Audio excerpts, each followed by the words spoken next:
Hervé Guilloux, juste parce que pour le coup, on l'a dit tout à l'heure, on peut aujourd'hui, alors qu'a priori il y a des satellites qu'on connaît bien chez EADS, on arrive à perdre un avion qu'on connaît bien aussi chez EADS, les avions. Comment est-ce que c'est possible alors qu'a priori la technologie fait des bonds de géants et devrait aider à sécuriser? Contrairement à ce qu'on pense, le gap de la sécurité, c'est un gap systémique, c'est pas un gap de technologie. Les technologies pour positionner les avions, elles existent depuis 20 ans, 30 ans. Les technologies pour détecter des pirates en mer, elles existent. Les technologies pour avoir des communications sécurisées, elles existent. Le véritable sujet, c'est ce qu'ont évoqué les orateurs précédents, c'est effectivement d'avoir une approche réellement capacitaire, c'est-à-dire mixant les concepts opérationnels et les systèmes, et je parle bien de système et pas d'acheter du matos au catalogue de la Redoute, pour effectivement travailler sur l'optimisation d'ensemble de la sécurité. Bon, moi, je ne suis pas un spécialiste de sécurité aérienne, mais ce que je peux vous dire, c'est que si on ne retrouve pas les avions, c'est parce que les opérateurs des avions n'ont pas voulu s'équiper de ces systèmes de sécurité.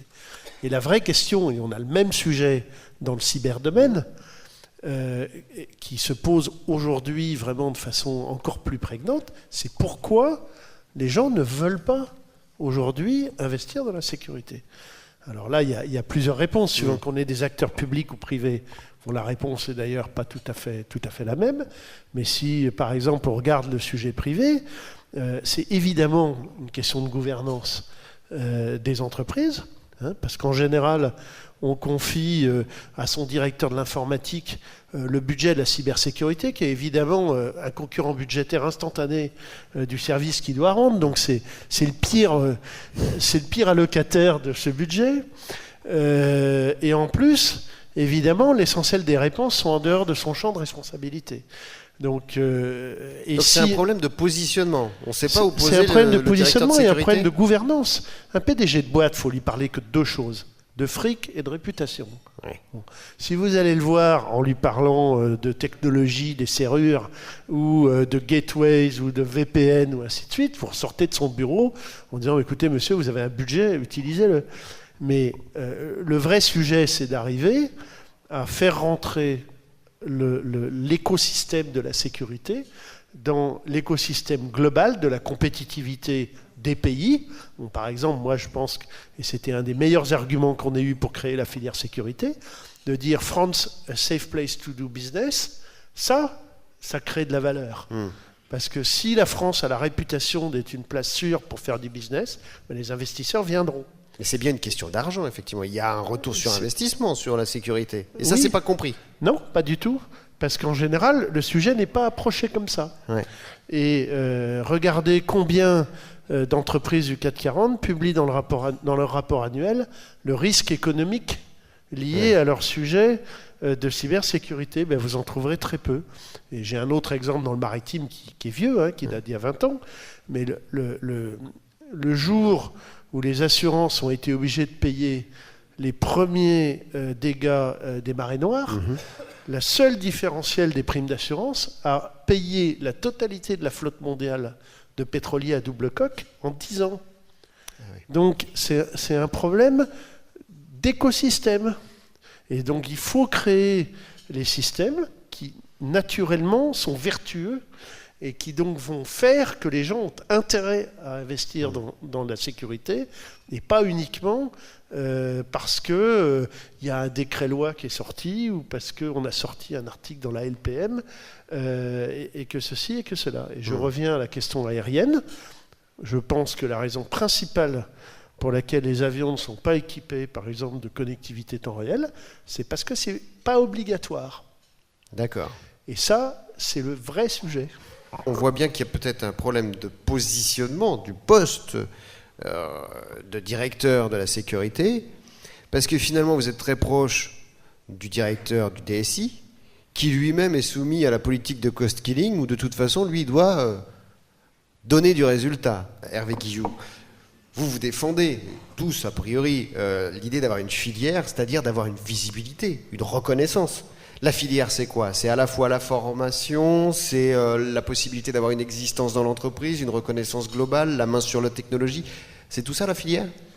Alors, la filière, c'est d'abord l'expression d'une volonté politique de traiter le problème de façon interministérielle dans des pays qui, historiquement, contrairement aux États-Unis, quand un DHS, on n'a pas de ministre de la sécurité. On a un ministre de la police, de la gendarmerie et de la sécurité civile. On en a un autre pour les frontières. On en a un troisième pour la défense. On en a un quatrième pour un certain nombre d'affaires de transport. Et donc, c'est d'abord la volonté d'approcher la sécurité comme un sujet transverse, ce qu'il est et qu'il a toujours été, parce qu'au-delà de la vision historique qu'on a, que la sécurité c'est une question de barrière, hein. On met une barrière puis on met des gendarmes, ou on met une frontière, on met des douaniers. La sécurité c'est devenu une question de flux.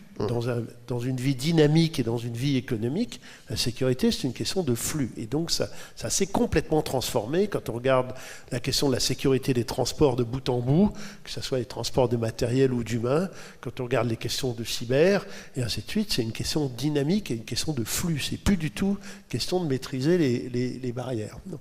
Donc ça c'est le premier sujet. Le deuxième sujet de la filière qui est fondamental, c'est que c'est une volonté de décloisonner le monde privé et le monde public. Bon. Il n'est plus possible que l'État, avec ses petits bras musclés, défende la France à lui tout seul dans un monde qui s'est en fait largement dématérialisé et où les frontières de la sécurité de l'État ne s'arrêtent pas aux frontières de l'administration.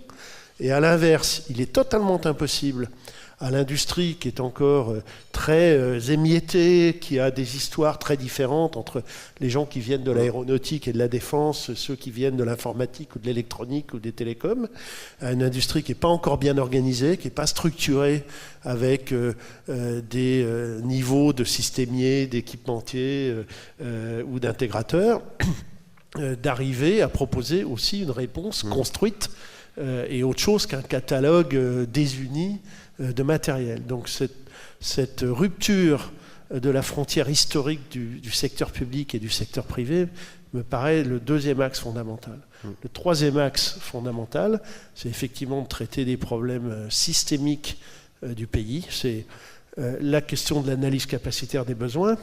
Ça, c'est fondamental.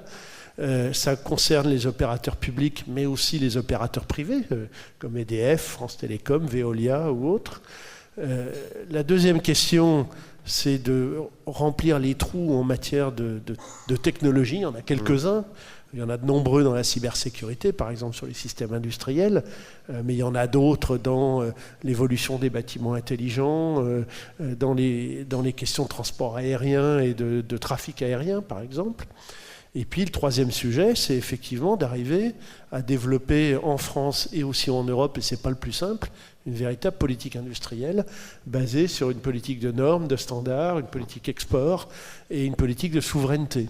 Parce qu'il ne faut pas oublier que certes on a envie d'être sécurisé, mais on n'a peut-être pas envie d'être sécurisé par n'importe qui.